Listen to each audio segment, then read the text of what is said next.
Jukas krievu valoda ir dziedoša un tik savdabīgiem akcentiem, ka gadās jāpārjautā vēlreiz. Tomēr savu atrašanos Rīgā viņa raksturo nepārprotami. Kopš 3 gadu vecuma Juka Japānā ir mācījusies klasisko baletu un izglītību pabeigusi Pēterburgā, un tad atkal atgriezusies Japānā. Я очень хотела это мечтать. Я сама танцевать, и это работа. Но Япония как такие очень трудно.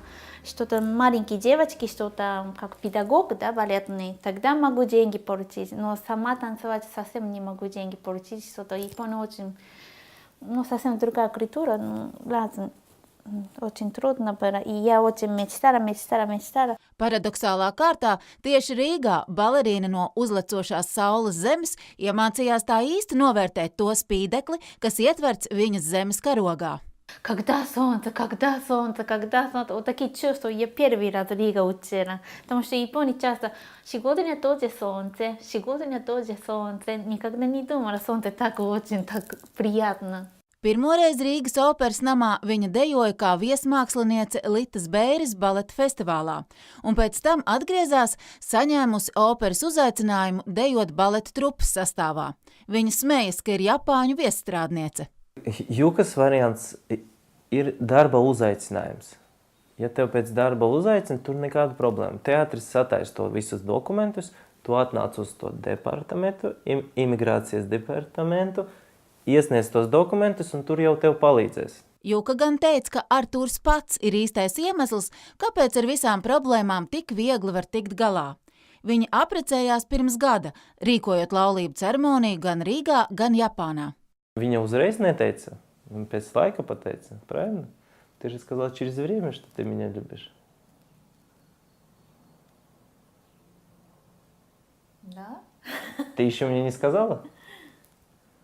Что ты меня любишь? Сказала. Rietumniekiem šāda saruna starp diviem laimīgi precētiem cilvēkiem varētu šķist sirreāla. Toties Japāņiem sirreāli šķistu iedoma publiski apspriest tik intīmu tēmu kā mīlestība. Просто неудобно такие что-то, как себя внутри так показать что-то, японцу что-то всегда хочется внутри так. И не сказать, но они, наверное, понимают так, что-то думают, но это как мне очень трудно сказать.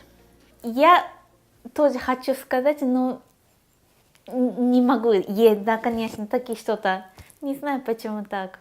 Но, может, если я японка, конечно. Jukai šobrīd nākas meklēt vidusceļu starp Eiropas visatļautību un Japāņu noslēgtību.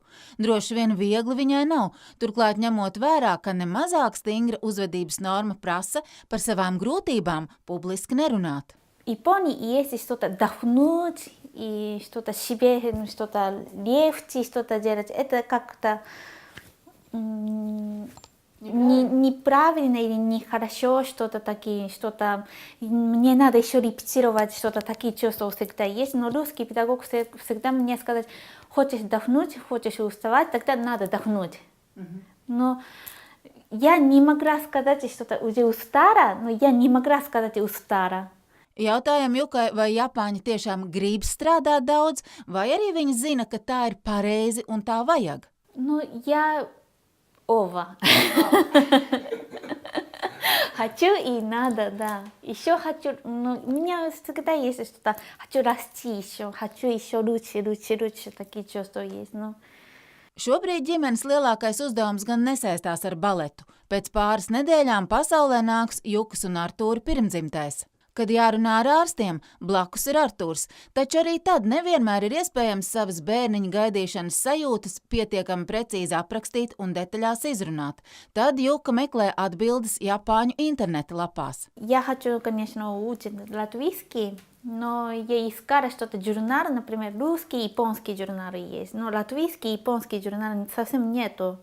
Я много магазинов искала, но совсем нету. Я хочу учить тогда японский и русский, следующий латвийский, так очень трудно учить, да. Jācer, Jukai izdosies atrast veidu, kā iemācīties latviešu valodu, jo plāni vismaz pārskatāmā nākotnē saistās ar Rīgu. Japānā klasisko baletu nedejo. Taču katram gadījumam Artūrs tomēr apguvis savus pirmos teikumus japāniski. Ваташи ва тотемо сиавасе. Аригато югачан.